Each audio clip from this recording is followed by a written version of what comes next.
इस वीडियो में हम पढ़ेंगे 12th फिजिक्स के 5 सबसे महत्वपूर्ण प्रश्न।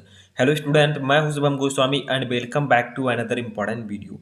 स्टूडेंट, अगर आप 12th में हैं और आपको भी बोर्ड एग्जाम देना है तो ये वीडियो आपके लिए बहुत ही इंपॉर्टेंट है, क्योंकि इस वीडियो में मैं आपके लिए लेकर आया हूँ क्लास 12 फिजिक्स का 5 मोस्ट इंपॉर्टेंट क्वेश्चन, यानी कि 5 महत्वपूर्ण प्रश्न। देखिए, ये उन सभी स्टूडेंट्स के लिए इंपॉर्टेंट है जिन्हें बोर्ड एग्जाम देना है, क्योंकि ये जो 5 क्वेश्चंस मैं लेकर आया हूँ ये आपके बोर्ड एग्जाम के लिए मोस्ट इंपॉर्टेंट है। ठीक है, यानी कि बहुत ही ज़्यादा इंपॉर्टेंट है। देखिए, ऊपर लिखा है मोस्ट इंपॉर्टेंट। तो इसमें आपको मैं कुछ न्यूमेरिकल्स बताऊंगा, कुछ क्वेश्चंस बताऊंगा, सब कुछ मैं डिस्कस करूंगा। तो सबसे पहले आप लोग कर दीजिएगा इस वीडियो को लाइक। और बोर्ड एग्जाम में ये क्वेश्चन अब तक सबसे ज़्यादा बार पूछे गए हैं और ये क्वेश्चन जो है इस समय ट्रेंडिंग में चल रहे हैं। ठीक है, यानी कि इन क्वेश्चंस के बिना आपकी तैयारी अधूरी है। तो चलिए बिना किसी देरी के वीडियो को स्टार्ट करते हैं। तो सबसे पहला क्वेश्चन जो हमारा है वो एक न्यूमेरिकल है। देखिए क्वेश्चन क्या है कि एक धातु की प्लेट का क्षेत्रफल 10⁻⁻2 मीटर स्क्वायर है।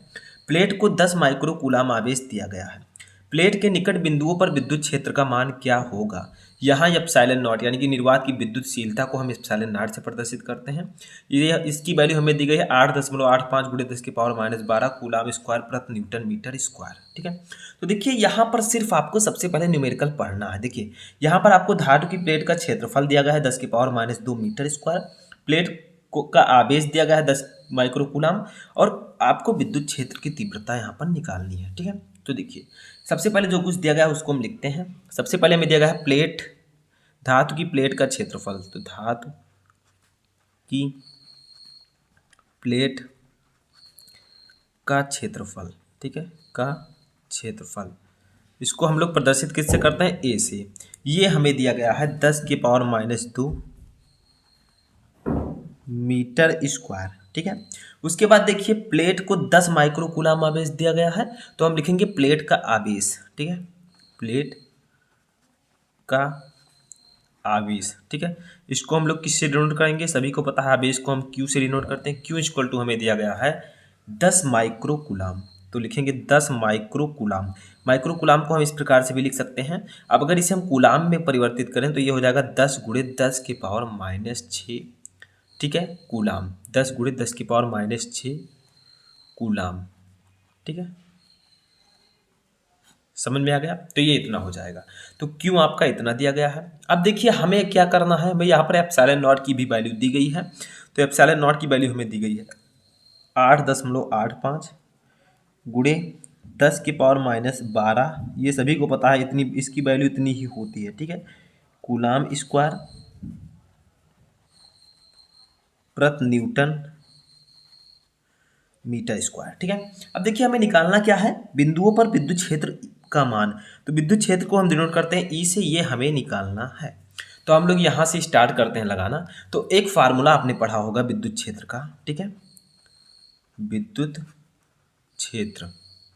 ठीक है, इसको हम लोग डिनोट करते हैं ई से। ई इक्वल टू एक फार्मूला होता है सिग्मा अपान एप्सिलॉन नॉट। ठीक है, समझ में आया, सिग्मा अपान एप्सिलॉन नॉट एक फार्मूला होता है। ठीक है, ये मैंने जब मैं आपको पढ़ा रहा था गॉस के नियम का अनुप्रयोग, तब ये मैंने प्रूफ करवाया था। ठीक है, तो E equal to sigma upon epsilon naught, जहाँ सिग्मा है पृष्ठ आवेश घनत्व। बट देखिए हमें सिग्मा तो दिया नहीं गया है, हमें एप्सिलॉन नॉट दिया गया है बट सिग्मा नहीं दिया गया है।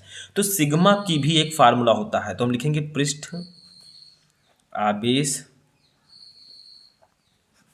घनत्व। ठीक है, सिग्मा इक्वल टू हमें इसका फार्मूला होता है क्यू अपान 2a।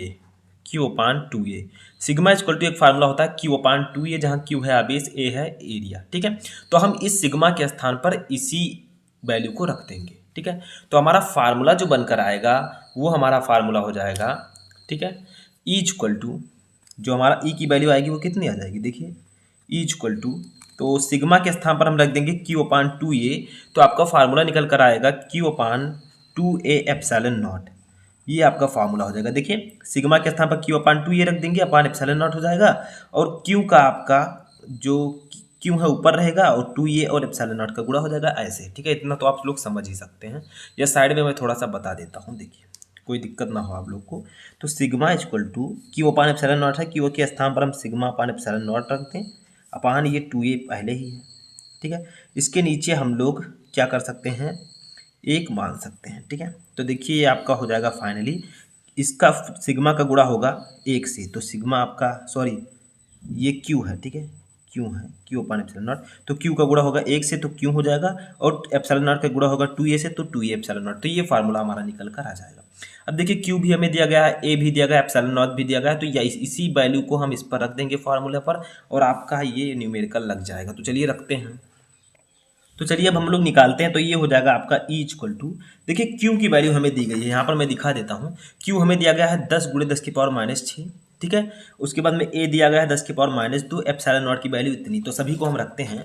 तो Q हमें दिया गया है 10 गुणे 10 के पावर -6, ठीक है, अपान 2 आपका ऐसे रहेगा। A की वैल्यू दी गई है 10 की पावर -2, एप्सिलॉन नॉट की वैल्यू मैंने आपको बताया 8.85 गुणे 10 की पावर -12 होती है, ठीक है। तो ये इतना हो जाएगा। अब आगे देखिए, ये आपका हो जाएगा E इक्वल टू, आप चाहें तो इसका क्या कर सकते हैं, 2 से 10 को काट सकते हैं तो 5 बचेगा, तो ये हो जाएगा 5 गुणे 10 की पावर -6 अपान ये 8.85 आपका ऐसे ही रहेगा। जो ये आपका 10 के पावर -2 है, 10 के पावर -12, तो माइनस माइनस प्लस दोनों जुड़ जाएंगे तो 12 2 14, तो 10 के पावर -14 चिन्ह आपका वही रहेगा, ठीक है। अब देखिए हमें करना क्या है, हमें क्या करना है, 5 को 8.85 से भाग देना है। तो जब आप भाग देंगे तो आपकी एक वैल्यू निकल कर आएगी। जब आप 5 को 8.85 से भाग देंगे तो आपकी वैल्यू कितनी आ जाएगी यहाँ पर, तो आपकी वैल्यू निकल कर आएगी 0.565, ठीक है। गुणे ये 10 की पावर -6 आपका ऐसे ही रहेगा, गुणे 10 के पावर -14 नीचे है, ऊपर जब ये जाएगा, अगर नीचे को हम ऊपर ले जाते हैं तो चिन्ह बदल जाता है, तो ये 10 के पावर 14 हो जाएगा, ठीक है। अगर यहाँ पर प्लस होता तो ऊपर जाकर माइनस हो जाता, तो ई इक्वल टू आपका हो जाएगा 0.565 गुणे 10 की पावर -6 है, ये +14 है, तो माइनस प्लस माइनस, तो 14 में से 6 चले जाएगा, लेकिन आपका प्लस वाला अंक बड़ा है, तो यहाँ पर जो आपका आंसर आएगा प्लस में आएगा, तो 10 की पावर आपका हो जाएगा 8। देखिए 14 में से 6 जाएगा 8 बचेगा, तो 14 जो प्लस में है वो बड़ा है, इसलिए यहाँ पर चिन्ह हम प्लस का लेंगे, ठीक है। तो 10 की पावर 8 आपका बचेगा। अब इसको चाहे हम इतना भी आंसर हम लिख सकते हैं, चाहे तो इसको और शुद्ध कर सकते हैं। ये पॉइंट जो है ये हम 5 के बाद कर देते हैं, तो ये हो जाएगा 5.65, लेकिन इसमें से एक आपका घट जाएगा, तो 10 की पावर 8 है तो एक घट जाएगा, 7 बचेगा, ठीक है। तो 5.65 गुणे 10 की पावर 7, और ई का मात्रक होता है वोल्ट प्रति मीटर, तो यही आपका आंसर आ जाएगा, ठीक है। बस इसी प्रकार से आप इस न्यूमेरिकल को लगा सकते हैं। समझ में आया? यहाँ पर आप लोग समझ गए होंगे। देखिए इस दशमलव को हम एक अंक इधर ले गए हैं, तो हमें 10 की पावर 1 को घटाना होगा, तो 8 में से 1 जाएगा तो 7 बचेगा। तो ये आपका न्यूमेरिकल लग चुका है। आई होप कि आपको ये न्यूमेरिकल समझ में आ चुका होगा। अब हम देखेंगे अपना सेकंड क्वेश्चन। अब देखिए ये क्वेश्चन जो है बहुत ही इंपॉर्टेंट क्वेश्चन है, बहुत ही सिंपल सा क्वेश्चन है, ठीक है। एक लाइन में आपको आंसर देना है। देखिए अनंत लंबाई की 2 समांतर प्लेटें एक समान रूप से आवेशित हैं तथा उन पर आवेश के पृष्ठ घनत्व प्लस सिग्मा व माइनस सिग्मा है। विद्युत क्षेत्र की तीव्रता कहाँ पर शून्य होगी। यानी कि अनंत लंबाई की 2 समांतर प्लेटें हैं जो कि एक समान रूप से आवेशित है, यानी कि वो आवेशित है, ठीक है। उन पर जो आवेश है वो वितरित है तथा उन पर आवेश के पृष्ठ घनत्व प्लस सिग्मा तथा माइनस सिग्मा है। विद्युत क्षेत्र की तीव्रता कहाँ पर शून्य होगी। तो देखिए अगर विद्युत क्षेत्र की तीव्रता की शून्य की बात की जाए तो वो जो होगी प्रत्येक प्लेट के बाहर, प्रत्येक प्लेट के बाहर, ठीक है। तो प्रत्येक प्लेट के बाहर विद्युत क्षेत्र की तीव्रता शून्य होगी। समझ में आया? तो प्लेट के बाहर जो आपकी विद्युत क्षेत्र की तीव्रता है वो शून्य होगी, ठीक है। नेक्स्ट क्वेश्चन हम लोग देखते हैं, तीसरा क्वेश्चन। देखिए ये क्वेश्चन है कि देखिए ये एक न्यूमेरिकल है, ठीक है। न्यूमेरिकल क्या है कि धातु के एक खोखले गोले का व्यास 60 सेंटीमीटर है तथा गोले पर 500 माइक्रोकूलाम का आवेश है। गोले के केंद्र से 10 सेंटीमीटर की दूरी पर विद्युत विभव कितना होगा। तो देखिए हमें व्यास दिया गया है, गोले पर आवेश दिया गया है और केंद्र से दूरी दी गई है, तो इसको हम लोग पहले लिख लेते हैं, ठीक है। तो देखिए यहाँ पर एक चीज़ याद रखिएगा कि चालक गोले के अंदर प्रत्येक बिंदु पर विभव उसकी सतह के विभव के बराबर होता है। यानी कि चालक गोले के अंदर जो प्रत्येक बिंदु पर विभव होता है वो उस गोले के सतह पर जो विभव होता है उसके बराबर होता है, ठीक है। तो हम लोग यहाँ पर जो चीज़ें दी गई है उसको पहले लिख लेते हैं। तो सबसे पहले हमें क्या दिया गया है यहाँ पर ये समझिए, ठीक है। तो देखिए इस न्यूमेरिकल को आपको सबसे पहले समझना होगा, ठीक है। देखिए गोले का व्यास हमें दिया गया है, तो लिखेंगे गोले का व्यास, ठीक है। तो ये हमें दिया गया है 60 सेंटीमीटर, 60 सेंटीमीटर। ठीक है, अब देखिए हम लोग त्रिज्या सबसे पहले निकालते हैं, गोले की त्रिज्या। तो त्रिज्या इक्वल टू व्यास बटा 2। ठीक है, समझ में आया? तो हम यहाँ पर लिखेंगे गोले की त्रिज्या, इस व्यास से हम आसानी से निकाल सकते हैं। तो गोले की त्रिज्या आर इक्वल टू, त्रिज्या को हम लोग आर से डिनोट करते हैं, तो आर इक्वल टू एक फार्मूला होता है व्यास बटा 2, व्यास बटा 2। तो व्यास है 60 सेंटीमीटर और ये आपका 2 हो जाएगा, ये कट जाएगा 30, तो आपकी जो त्रिज्या आर आ जाएगी वो आ जाएगा 30 सेंटीमीटर, 30 सेंटीमीटर। अब सेंटीमीटर में हमारी त्रिज्या है, इसको मीटर में कन्वर्ट करते हैं। तो मीटर में अगर आपको कन्वर्ट करना है तो इसको 100 से भाग देना होगा। तो जब आप 30 को 100 से भाग देंगे, साइड में मैं थोड़ा सा बता देता हूँ, तो ये आपका आ जाएगा 0.30, ठीक है, मीटर। तो ये आपका इतना त्रिज्या दिया गया है। उसके बाद में देखिए गोले पर 500 माइक्रोकूलाम का आवेश है, तो हमें आवेश भी यहाँ पर दिया गया है Q इक्वल टू, ठीक है, आवेश को हम लोग डिनोट करते हैं, गोले पर आवेश, आवेश Q इक्वल टू हमें दिया गया है 500 माइक्रोकूलाम, 500 माइक्रोकूलाम। इसको हम कूलाम में कन्वर्ट करेंगे तो हमारा आ जाएगा Q इक्वल टू 500 गुणे 10⁻⁻6 कूलाम। ठीक है, 500 गुणे 10⁻⁻6 कूलाम। तो इतनी चीज़ें हमें दी गई हैं, हमें निकालना क्या है, देखिए इससे आपको कोई दिक्कत नहीं है। 10 सेंटीमीटर ये वैसे दिया गया, इसके कोई मतलब नहीं है। तो गोले के केंद्र से 10 सेंटीमीटर की दूरी पर विद्युत विभव कितना होगा, तो हमें निकालना है विद्युत विभव। तो V इक्वल टू हमें निकालना है, तो इसका एक फार्मूला होता है विद्युत विभव का, तो उसको हम लोग लगाएंगे। ठीक है, तो विद्युत विभव का फार्मूला होगा, तो देखिए इसका हम फार्मूला लिखेंगे, विद्युत विभव V इक्वल टू होगा 1/4πε0, 1/4πε0 इंटू Q/R। इसको हमें यहाँ पर निकालना है, क्योंकि हमें गोले के केंद्र से 10 सेंटीमीटर की दूरी पर विद्युत विभव निकालना है, तो इसका फार्मूला यही हम लगाएंगे। तो V इक्वल टू आपका हो जाएगा, देखिए 1/4πε0 की वैल्यू होती है 9 × 10⁹, ये आप लोगों को पता होना चाहिए, इंटू Q हमें दिया गया है 500 गुणे 10⁻⁻6, 10⁻⁻6 अपान आर की वैल्यू कितनी है, त्रिज्या। देखिए यहाँ पर मैंने आपको निकाल कर बताया है, आर की वैल्यू मीटर में 0.30, तो हम लिखेंगे यहाँ पर 0.30। अब देखिए 0.30 को अगर हम 9 से भाग देते हैं, यानी कि 9 को 0.30 से भाग देते हैं, तो आपका यहाँ पर 30 आ जाएगा, कितना, 30। ठीक है, देकर देख लीजिएगा आप लोग। तो ये हो जाएगा V इक्वल टू 30 का हम 500 में भाग देंगे तो हमारा हो जाएगा 15,000, 15,000 गुणे 10 की पावर, ये आपका 9 है, ये -6 है, तो 9 में से 6 घट जाएगा, तो कितना बचेगा, 10 की पावर 3। ठीक है, तो अब हम इसी को सॉल्व कर लेते हैं। V इक्वल टू आपका हो जाएगा 15,000 को हम लिख सकते हैं 15 गुणे, या हम इसी को लिख सकते हैं 1.5 गुणे, देखिए यहाँ पर हमने दशमलव लगाया, तो बाकी जितना है उसको हम 10 की पावर लिख देंगे। तो 1 2 कितना अंक है, यहाँ पर हमने दशमलव लगा दिया, तो 1 2 3 4 अंक है, तो हम लिख देंगे 10 की पावर 4। ठीक है, क्योंकि हमने 15,000 में 1 और 5 के बीच दशमलव लगाया है, तो 1 के बाद जितने भी अंक हैं उनको हम पावर के रूप में लिख देंगे, तो 10 की पावर 3 हो जाएगा। अब इसी को हम लिख देंगे कैसे, V इक्वल टू आपका हो जाएगा 1.5 गुणे 10 की पावर 4 है, ये 3 है, तो 4 और 3 जुड़ जाएंगे, दोनों प्लस में है, तो 10 की पावर 7। ठीक है, वोल्ट। तो यही आपका आंसर हो जाएगा, यही आपका विभव निकलेगा। ठीक है, तो ये आपका न्यूमेरिकल लग चुका है। तो आई होप कि आपको ये क्वेश्चन भी समझ में आ चुका होगा। अब हम अपना नेक्स्ट क्वेश्चन सॉल्व करते हैं।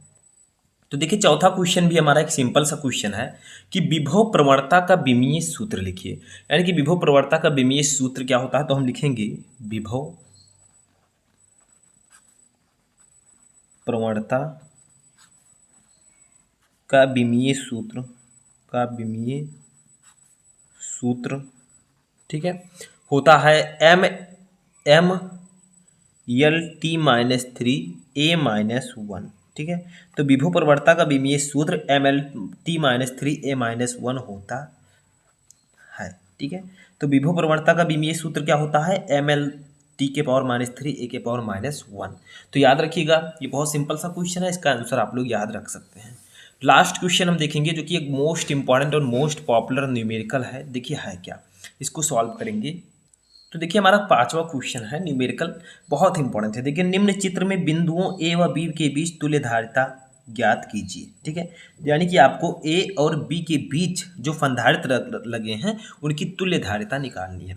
तो इसके लिए सबसे पहले आपको ये समझना होगा कि ये किस क्रम में जुड़े हुए हैं। जैसे देखिए, आपका 1 माइक्रोफैरड और 2 माइक्रोफैरड आपका श्रेणी समांतर क्रम में है, तो पहले हम समांतर क्रम का फार्मूला लगाएंगे, फिर जो आएगा वो और 3 माइक्रोफैरड आपकी श्रेणी क्रम में होंगी, फिर उसका फार्मूला लगाएंगे। ठीक है, तो मान लीजिए इसको हम मान लेते हैं C1, इसको C2 मान लेते हैं, इसको C3 मान लेते हैं। ठीक है, तो मान लीजिए C1 की वैल्यू हमें दी गई है। ठीक है, 1 माइक्रोफैरड, 1 माइक्रोफैरड। C2 की वैल्यू हमें कितनी दी गई है, 2 माइक्रोफैरड मान लेते हैं, 2 माइक्रोफैरड। उसके बाद में C3 की वैल्यू कितनी दी गई है, 3 माइक्रोफैरड, तो हम लिख देंगे 3 माइक्रोफैरड। अब देखिए यहाँ पर आपको समांतर क्रम में संधारित्र की धारिता का सूत्र लगाना है, क्योंकि 1 माइक्रोफैरड और 2 माइक्रोफैरड समांतर क्रम में है। तो आप लिखेंगे संधारित्र 1 माइक्रोफैरड व 2 माइक्रोफैरड समांतर क्रम में हैं, समांतर क्रम में हैं। ठीक है, तो ये दोनों समांतर क्रम में जुड़े हुए हैं, तो समांतर क्रम में संधारित्र की धारिता का फार्मूला होता है C=C1 + C2। अगर 3 संधारित्र जुड़े हैं तो C3 भी आप लिख सकते हैं, 4 हैं C4 लिख सकते हैं। ठीक है, लेकिन इसी प्रकार से तो C आपका हो जाएगा, C1 की वैल्यू देखिए 1 माइक्रोफैरड है, C2 की वैल्यू 2 माइक्रोफैरड है, तो फाइनली आपकी C आ जाएगा 3 माइक्रोफैरड। ये इतना समझ में आया। अब देखिए यहाँ पर ध्यान दीजिए, ये जो चित्र है इसमें कुछ इम्प्रूवमेंट आ जाएगा। वो इम्प्रूवमेंट क्या है देखिए, अब ये चित्र जो बनेगा वो कुछ इस प्रकार से बनेगा। देखिए ये दोनों, इन दोनों की वैल्यू हमने 3 माइक्रोफैरड निकाल ली, तो ये चित्र जो आपका है वो अब बनेगा, बता रहा हूँ मैं, अभी ध्यान से देखिएगा, ये ए, ये बी, ये वही चित्र है, बट हमने जब इसे समांतर क्रम में जोड़ दिया तो ये चित्र का इंटरफेस जो है वो दूसरी तरह का हो जाएगा। तो देखिए चित्र मैंने बना दिया, ये 3 माइक्रोफैरड हमने निकाला है, क्या इन दोनों की तुल्य धारिता, और 3 हमें ऑलरेडी दिया गया है। तो अब देखिए ये दोनों जो होंगे ये श्रेणी क्रम में हो जाएंगे। किसमें, श्रेणी क्रम में, क्योंकि इनका वायर आपस में जुड़ा है, तो ये श्रेणी क्रम में होंगे। ठीक है, तो हम लिखेंगे 3 माइक्रोफैरड तथा 3 माइक्रोफैरड श्रेणी क्रम में है। तो हम लिखेंगे यहाँ पर, ये जो 3 माइक्रोफैरड हमारा आया है, ये 3 माइक्रोफैरड तथा जो हमें दिया गया है 1 और 3 माइक्रोफैरड श्रेणी क्रम में है, श्रेणी क्रम में है। ठीक है, तो इसका हम फार्मूला लगाएंगे। श्रेणी क्रम में संधारित्र की धारिता का फार्मूला होता है 1/C=1/C1 + 1/C2। लेकिन हम यहाँ पर लिखेंगे, देखिए 3 माइक्रोफैरड हमारा C है, तो यहाँ पर हम लिखेंगे, यहाँ इसको मान लेते हैं हम C डैश। ठीक है, इसको C डैश मान लेते हैं, क्योंकि एक बार हम C मान चुके हैं, तो ये हो जाएगा C + 1/C3। ठीक है, देखिए ध्यान दीजिए, ये जो हमारा 3 माइक्रोफैरड है C की वैल्यू है, तो हमने यहाँ पर C लिख दिया, क्योंकि ये वाला और ये वाला आपका श्रेणी क्रम में है, तो ये आपका C3 मैंने नाम दिया था, तो ये C3 होगा, और जो आया है इसका नाम C है, तो C तथा C3 आपके श्रेणी क्रम में है। तो इस प्रकार से इसको हम C डैश मान लेते हैं तुल्य धारिता। तो ये हो जाएगी 1/C डैश = 1/C, C की वैल्यू है 3 + 1/C, इसकी वैल्यू भी 3 है, इसको सॉल्व करेंगे तो ये हो जाएगा 3 आपका ऐसे रहेगा, 1 + 1 आपका जुड़ जाएगा, ये हो जाएगा 2/3। तो हमारा आ जाएगा 1/C डैश = 2/3, 2/3। अब यहाँ से अगर हम लोग C डैश की वैल्यू निकालेंगे तो हमारा आ जाएगा C डैश = तो C डैश ऊपर कर दिया मैंने, तो ये भी ऊपर हो जाएगा, तो ऊपर नीचे हो जाएगा, तो ये हो जाएगा 3/2 माइक्रोफैरड। तो यही आपकी तुल्य धारिता आ जाएगी। ठीक है, यही आपकी तुल्य धारिता आएगी 3/2 माइक्रोफैरड। समझ में आ गया? तो यही आपको करना है इसमें, जो आपके 1 माइक्रोफैरड और 2 माइक्रोफैरड है, ये समांतर क्रम में है, पहले आपको समांतर क्रम का फार्मूला लगाना है, फिर जो आता है तो हमने 3 लाया, सॉल्व किया तब, तो ये और ये आपके श्रेणी क्रम में होंगे, तो श्रेणी क्रम का फार्मूला लगा दीजिए, आपका न्यूमेरिकल सॉल्व हो जाएगा। तो आई होप कि आपको ये क्वेश्चन समझ में आ चुके होंगे। कितने बच्चों को इनमें से पहले से ही क्वेश्चन पता थे, यानी कि आपको इनमें से कितने क्वेश्चन पहले से पता थे, कमेंट बॉक्स में बताएं। और वीडियो पसंद आए तो वीडियो को लाइक कर दीजिए, चैनल पर नए तो चैनल को सब्सक्राइब करके बेल आइकन को प्रेस कर लें, ताकि सभी इंपॉर्टेंट वीडियो आपको टाइम से मिलते रहें।